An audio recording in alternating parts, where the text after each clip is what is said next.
Place maintenant au Market Movers en direct sur TV Finance et Boursorama. Dans Direct Marché, nous retrouvons notre expert bourse chez TV Finance, Louis Azaïs. Bonjour Louis. Bonjour Anne-Laure, bonjour à tous. Donc faisons un petit point, si vous le voulez bien, sur les valeurs techno, puisqu'elles gagnent 8,4% aux États-Unis et 8% en France depuis le début de l'année. Oui, alors effectivement, c'est un petit peu comme l'année dernière, c'est-à-dire que c'était les valeurs technologiques qui avaient le plus performé aux États-Unis et aussi peut-être en France, en tout cas aux États-Unis c'était clair. Pourquoi? Parce qu'on a vu que le SOX par exemple avait pris, je sais pas, peut-être 30% à un moment, et le Nasdaq avait pris 27% et après le Dow avait pris que 20%. Enfin, c'est pas exactement les chiffres. Voilà, le SOX c'est uniquement les semi-conducteurs. Donc c'est la composante des technologies qui est, on va dire, la plus forte. Donc là j'ai donné des ordres d'idées. Hein.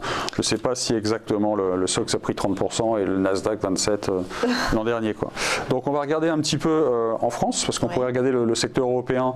Le secteur européen, on va aller assez vite. La valeur la plus forte dans ce secteur, je pense, si on parle de technologique, hein, ça va être ASML, qui n'est pas une valeur française mais qui est très forte dans les semi-conducteurs. Et sinon, si on regarde les valeurs françaises en techno pure, ce serait plutôt du Dassault Systèmes, je pense. C'est vraiment une... Bon, on va la regarder un petit peu après, mais c'est une action qui est très très forte. Si on regarde maintenant un petit peu les semi-conducteurs à la française, on a STM qui est bloqué dans un beau flag. Alors flag c'est quoi? C'est un drapeau dans un beau drapeau, c'est une figure de continuation normalement haussière. On pourrait dire sinon un grand canal légèrement incliné, mais c'est une phase plutôt de consolidation. Donc ce flag, ce drapeau a commencé le 7 novembre et là maintenant on se rapproche un petit peu de la borne haute. Donc ici on a mis 19,89 mais on peut pousser un petit peu vers 20. On essaie de donc dépasser cette borne haute permettrait de déclencher la figure. Donc après on peut reporter la hauteur. Donc en gros la hauteur, ça peut envoyer les cours par exemple, je sais pas, vers 23. Donc il y a un potentiel de hausse. Si on regarde maintenant Soitec, qui est la petite en fait, le petit semi-conducteur, on a un peu le même type de figure, mais au lieu d'être, si vous avez l'œil, au lieu d'être incliné vers le bas, en fait elle est plate. Mais c'est exactement un peu le même type.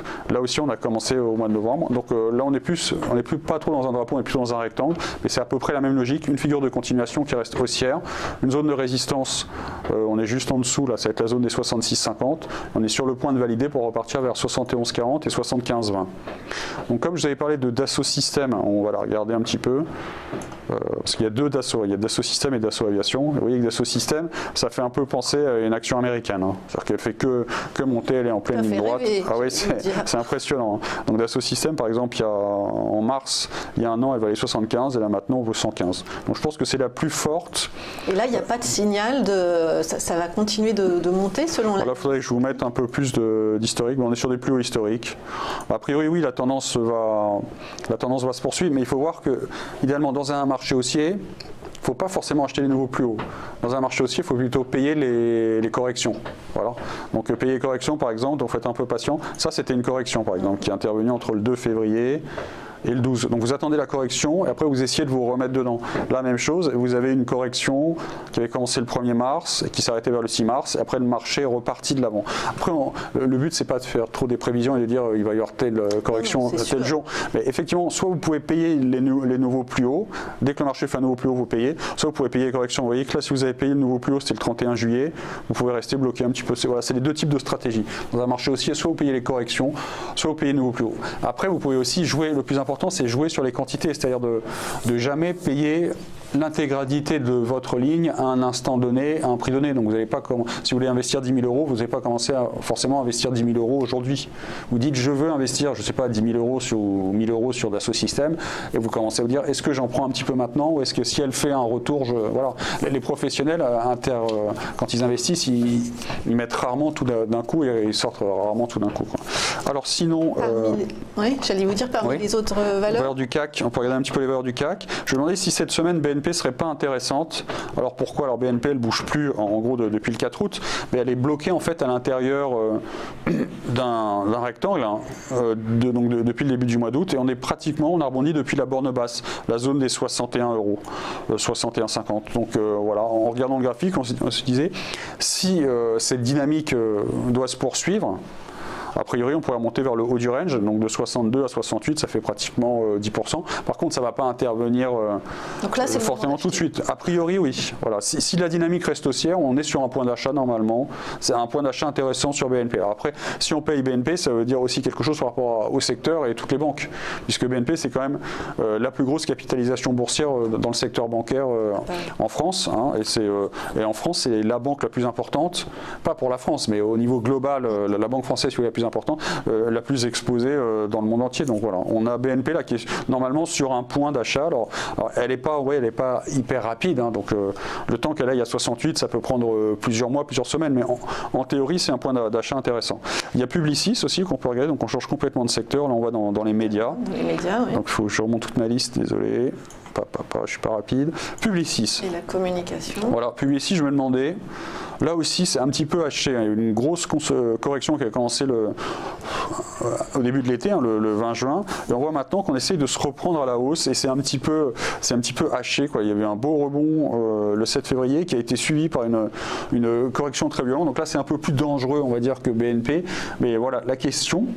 Il faut se poser la question, est-ce que cette zone de 56-36, de 56-40, cette zone de support sur Publicis n'est pas en train de nous dire que la correction serait finie et qu'on pourrait repartir vers 60. Mais par contre, comme la configuration est un petit peu plus hachée, un petit peu plus violente, je serais un peu moins confiant moi, sur Publicis que sur BNP. Parce qu'elle pourrait tout à fait en fait, faire un petit remous vers 58-60 et rebaisser une dernière fois vers 53-40. Pour ça, vous voyez que le niveau qu'on a mis en gras, c'est 53-40 en fait.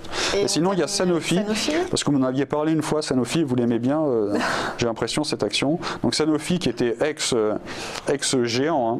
Oui, d'ailleurs on voit que pour la bourse. Non, il n'y a pas de problème, voilà, exactement. Ex-géant, en fait, le 17 mai, elle valait 90 et on est descendu jusqu'à 63, donc c'est beaucoup quand on a perdu un tiers.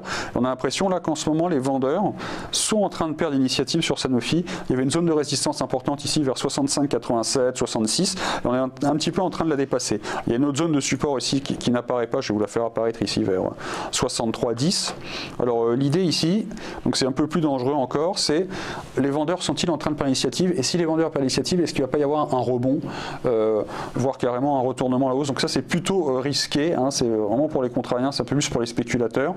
Donc voir si dans les prochaines heures effectivement on arrive à se maintenir au-dessus des 65-87 ou au moins des 65, et auquel cas il pourrait peut-être y avoir un rebond vers 68-70 ou 70. Et sinon je finis très rapidement, Kering. Très rapidement. Donc parce qu'on a deux géants en fait en France du luxe ou de la distribution, voilà, Kering et LVMH. Et j'ai l'impression que Kering elle fatigue un petit peu. On a l'impression que LVMH, en tout cas la bourse, LVMH est un petit peu en train de prendre l'ascendant sur Kering. Donc LVMH qui repart un petit peu vers le haut et Kering elle qui repart un petit peu vers le bas vers 366,16. Il y a une enquête en cours concernant une fraude fiscale. Ah bah voilà, c'est peut-être ça exactement. Donc c'est peut-être y avoir une sorte d'arbitrage. Les gérants aiment bien ça, du long short. Donc peut-être que les gérants vont vendre un petit peu leur Kering et reprendre un peu plus de LVMH ou s'alléger un peu sur Kering et renforcer un petit peu sur LVMH. Voilà, à suivre. Merci beaucoup, Louis Azaïs, expert bourse chez TV Finance.